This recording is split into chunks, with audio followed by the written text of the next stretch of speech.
श्री परमात्मने नमः। नरसिंह पूर्व तापन्यो उपनिषद, तृतीया उपनिषद, मंत्र राज अनुष्टुभ की शक्ति तथा बीज।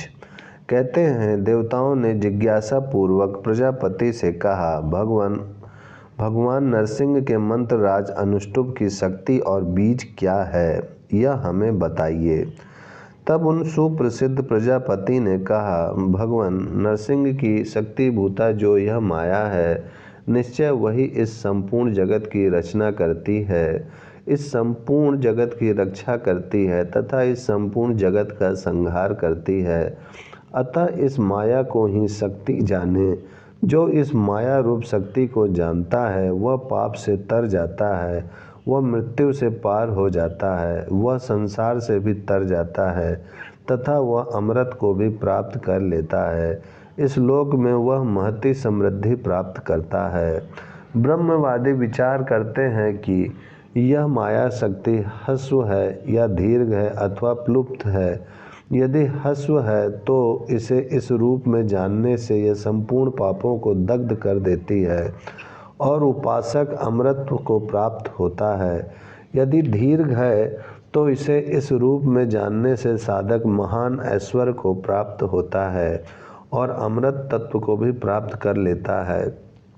यदि यह प्लुप्त है तो इसे इस रूप में जानने से मनुष्य ज्ञानवान होता है और अमृत को भी प्राप्त हो जाता है। इस विषय में ऋषि ने यह उदाहरण प्रस्तुत किया है।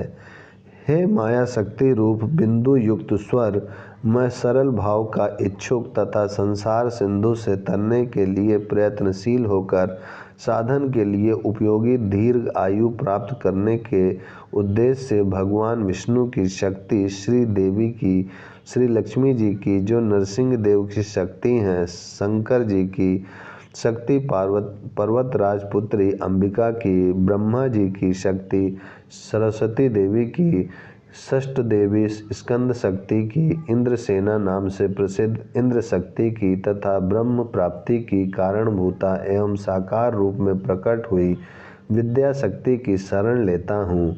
आप उपयुक्त शक्तियों की तथा मुझ उपासक की रक्षा करें।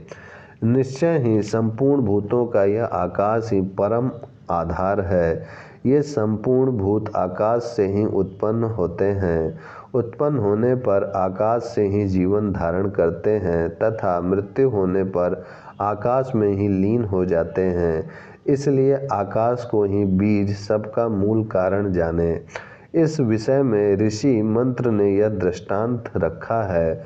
विशुद्ध परम धाम में अथवा बुद्धि में रहने वाले जो स्वयं प्रकाश पुरुषोत्तम हैं, वे ही अंतरिक्ष निवासी वसु हैं, घरों में उपस्थित होने वाले अतिथि हैं, यज्ञ की वेदी पर स्थापित होने वाले अग्निदेव तथा उनमें आहुति डालने वाले होता भी वे ही हैं। समस्त मनुष्यों में अर्थात भूलोक में उससे श्रेष्ठ स्वर्गलोक में तथा सर्वश्रेष्ठ सत्यलोक में भी उन्हीं का निवास है। वे ही आकाश में रहने वाले हैं। जल, पृथ्वी, सत्कर्म तथा पर्वतों में प्रकट होने वाले भी वे ही हैं। वे ही सबसे महान परम सत्य हैं। जो इस प्रकार जानता है वह भी पूर्वोक्त फल का भागी होता है। यह मोह उपनिषद है। ओम शांति शांति शांति।